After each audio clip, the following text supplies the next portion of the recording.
Ég heiti Sigrún Eldjárn og ég skrifa og myndskreyti barnabækur og ég hérna með nýjustu bókina mína sem heitir Torf, grjót og burnirót.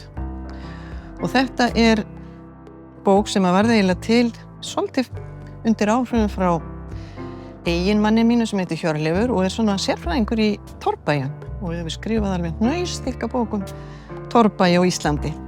Þannig þetta hefur alltaf verið svolítið svona fyrir framan augun á mér og mér datt í hug að gera barnabók, mikið myndskreyta það hvernig torfbæir voru gerðir í gamla daga. Og þarna saga systkini Unu og Orm sem eru hjá afa sínum og ömmu þegar þau sjá í gömlu myndaalbúmi ljósmynd af fólki og bakvið sést í hús bæinn sem fólki býr í. Og þeim finnst mjög skrítið að það eins og þetta hús búið til úr steinum og grasi. Og fara að spyrja afa sinn og ömmu út í þetta og þá kemur í ljós að þetta torfbær, burstabær.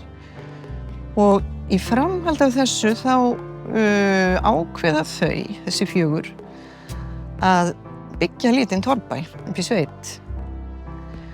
Bara svona sem sumarhús og gera það alveg eins og gert var í gamla daga. Þannig að þau fara til hennar Siggu frænku sem kann að gera þetta. Hún kann að hlaða torfveggi og veit alveg hvernig torfbæir voru gerðir í gamla daga. Já, þannig að þetta bara mjög sniðug bók fyrir alla. Hún skemmtileg fyrir krakka, það mikið af myndum.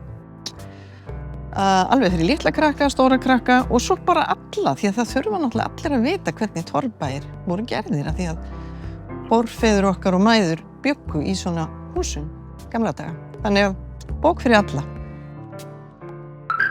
Forlagið.